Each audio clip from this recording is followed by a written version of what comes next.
tanto para se fazer aqui,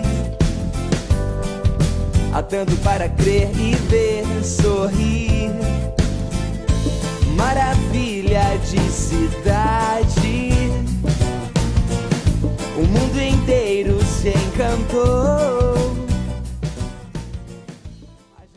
Caminhos do Rio vai apresentar a você hoje um programa especial sobre a santidade na cidade do Rio de Janeiro. E você vai ter a oportunidade de conhecer um pouco mais de Odetinha, a primeira santa aqui da cidade do Rio de Janeiro, nascida no bairro de Madureira, viveu muito tempo aqui no bairro de Botafogo. Nós estamos na Basílica da Imaculada Conceição, aonde Odetinha fez a sua primeira comunhão. E você vai ter a oportunidade de conferir no programa de hoje uma bela entrevista com Dom Roberto, que é responsável pela causa dos santos na Arquidiocese do Rio de Janeiro. Também uma entrevista com o Tiago, um jovem que está despontando nas mídias com o seu novo CD da banda Trinum. E você vai conferir também uma entrevista com a Leane, que é apresentadora da TV Web Redentor da Arquidiocese do Rio de Janeiro. Confira, o programa de hoje está imperdível.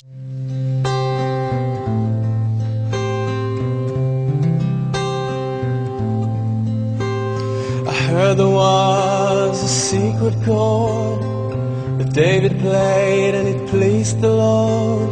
But you don't really care for music, do you? Well, it goes like this: the fourth, the fifth, the minor fall and the major lift, the baffled king. Dom Roberto, seja bem-vindo ao nosso programa. Queria que o senhor explicasse para nós, primeiro, o que vem a ser esse trabalho da Causa dos Santos. É uma alegria estar com vocês. A Causa dos Santos aqui na Arquidiocese, como no mundo todo, são poucas as arquidioceses que têm um departamento. Nós poderíamos dizer que Milão, Nova York, Washington, existem essas arquidioceses que estão muito bem organizadas. E depois em Roma, a própria Congregação para a Causa dos Santos. No Rio de Janeiro foi interessante, como você mesmo disse, João Paulo II ele sempre provocou os brasileiros, né? Ele vai até falar para os jovens, o Brasil precisa de jovens de calça jeans santos, né? E temos até alguns livros já editados falando sobre essa santidade da juventude. E numa das reuniões com os bispos e os vigários episcopais, se falava um pouco, mas nós podemos ver São Paulo, Bahia, Porto Alegre, Minas, tantas outras arquidioceses, com tantos candidatos, e o Rio de Janeiro, mas será que o Rio de Janeiro, o povo carioca ou o fluminense não tem santidade? E, por acaso, a gente começou a falar um pouco sobre a figura do Guido Schöffer, né, que é um jovem que faleceu em 1909, aliás. E ele despertou, porque o dia das suas exéquias, toda a manifestação que nós assistimos era justamente aquilo que está no critério para a causa dos santos. E ali foi, realmente, os bispos foram ficando entusiasmados, e o Dom Nelson, ele disse, vocês não conhecem o caso da Odetinha, né? E daí alguns se manifestaram, e nós começamos a refletir se não seria hora de trabalhar mais a respeito disso dentro da arquidiocese. Então, Dom Orani nos nomeou para ser o responsável. E a partir daí nós pensamos bem, realmente já existe uma veneração desde 1939, são 74 anos, a respeito da Odetinha, a fidelidade do povo que vai ao cemitério São João Batista, tantas graças, placas e placas e placas de agradecimentos. Se nós formos colocar em linha reta a quantidade de graças que a Odetinha realmente é atribuído a ela, nós poderíamos construir uma casa, com certeza, o número de placas que nós temos. E quando você começa a estudar os textos, ouvir as pessoas, você realmente se encanta de ver uma menina de 9 anos, né? Ela morre em 1939, mas que nós podemos dizer que essa carioquinha que nasceu em Madureira, ela foi batizada também ali na própria região, na igreja de São Pedro, E essa menina era apaixonada por Jesus eucarístico, né? Então, até na casa dela, ela pedia sempre ao seu Augusto, que era o jardineiro, que plantasse sempre lírios brancos. E as pessoas perguntavam, mas Odetinha, por que não plantamos rosa e outras flores? E ela dizia, eu quero sempre ter dentro do meu coração e contemplar Jesus eucarístico. E os lírios me lembram Jesus Eucaristia, né? E olhando um pouco a história dessa menina que tinha uma alma também muito franciscana, apesar de ser uma família com muitas posses, o seu palacete ali no Flamengo, onde aproximadamente onde nós temos hoje o shopping, ali ela tinha uma vida praticamente de rainha, mas ela não se apegava a isso não, né? Ela era muito despojada até, ela foi estudante do Sion, mas ela sempre pedia ao motorista que parasse um pouco antes da escola, porque nem todas as colegas tinham motorista e tinham condições sociais. E ela não queria humilhar as suas coleguinhas. Então, e ao mesmo tempo, dentro da escola, desde a sua primeira Eucaristia, ela sempre era uma criança diferente, no sentido de que, enquanto as meninas queriam brincar, ela sempre pedia para a irmã, que cuidava da área disciplinar, da recreação, alguns minutos antes de bater o sinal, para ir fazer uma visita a Jesus, né? Então ela tinha esse lado muito forte, a questão dos pobres, né?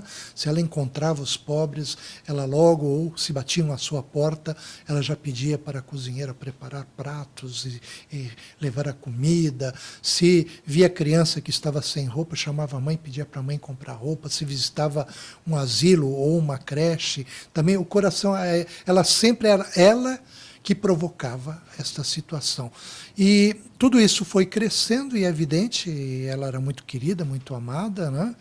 E aquele espírito que é uma característica de santidade, de compaixão, misericórdia, apesar de uma menina que a gente pode ver nos relatos, desde 4 anos de idade, ela já tinha certeza, né? O amor que ela tinha por Jesus. Tanto que na sua primeira Eucaristia ela pede ao Pai, ela queria uma aliança, porque ela queria ser esposa de Jesus, né? E essa aliança nós encontramos quando fizemos a exumação, fizemos um trabalho, que é um trabalho muito exaustivo, mas com muitos detalhes, e a equipe que está trabalhando conosco, realmente uma equipe muito, muito tranquila, e nós acabamos encontrando todas as suas pequenas peças, as suas joinhas. Quando nós pegamos as fotos, nós podemos detectar exatamente, porque é interessante, os portugueses, eles tinham essa mania também, a sua mãe colocou todas as suas joias no sepulcro, na sepultura, né? Então nós encontramos, e inclusive essa aliancinha, né? Tudo, a medalhinha que ela carregava de São Sebastião, tudo. Mas ela tinha esse lado, né? Oferecia quase todo sábado almoço para os pobres, mesmo que fosse um palacete, ficava aquela fila danada ali. E nós temos um caso bem interessante que a gente ouviu, não só ouviu, como viu também nos textos que se escreveu a respeito dela. Um dia acabou o prato fundo, e isso era prato raso, e o irmãozinho carente, ele ficou meio bravo, porque os outros estavam ganhando mais comida do que ele, e cuspiu na mãe, e ela logo pegou o braço da mãe e disse, mamãe, não fique chateada com ele, porque ele só tem fome, ele só queria comer mais, mamãe, né? Quer dizer, a maturidade dessa menina. E quando ela morre, né, 15 de setembro de 1939, ela, 25 de novembro, aliás, 15 é a data dela de nascimento. Quando ela morre, e o povo fica sabendo, a casa dela é praticamente invadida por uma população imensa, né?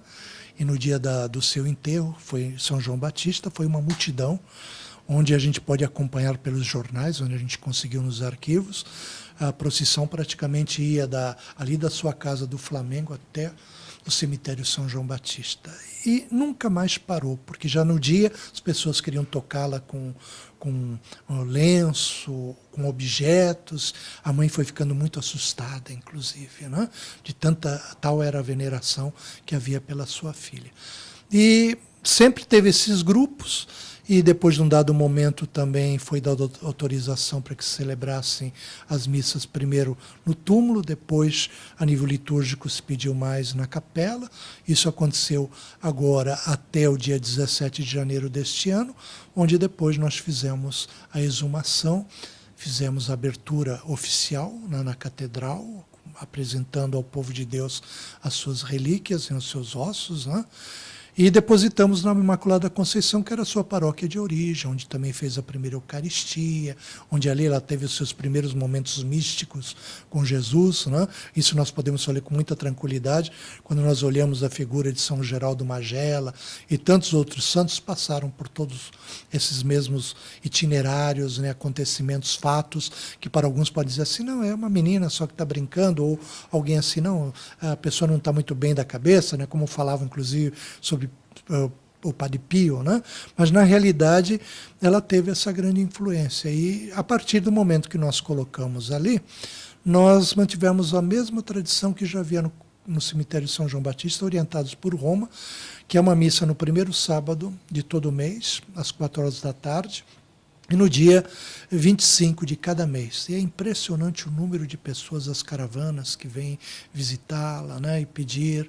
Então a gente vê que é um processo que estamos, se Deus quiser, já quase na parte final, né, da parte arquidiocesana, terminando essa coleta, e agora falta ainda atender mais ou menos umas 25 pessoas, né, para cumprir realmente aquilo que Roma nos pede, para depois lacrarmos todo esse documento e pessoalmente levar a Roma e fazer o pedido para que dê agora daí o segmento a nível romano, né, que é a verificação daí das suas virtudes, né, checar um pouco a documentação sobre as graças e depois, né, ela sendo declarada como bem-aventurada, né, que é o terceiro passo, daí nós temos que entrar já apresentando também com toda a documentação médica, científica, a questão do milagre. Composing hallelujah, hallelujah, hallelujah, hallelujah. Caminhos do Rio vai fazer um pequeno intervalo, mas nós voltamos já.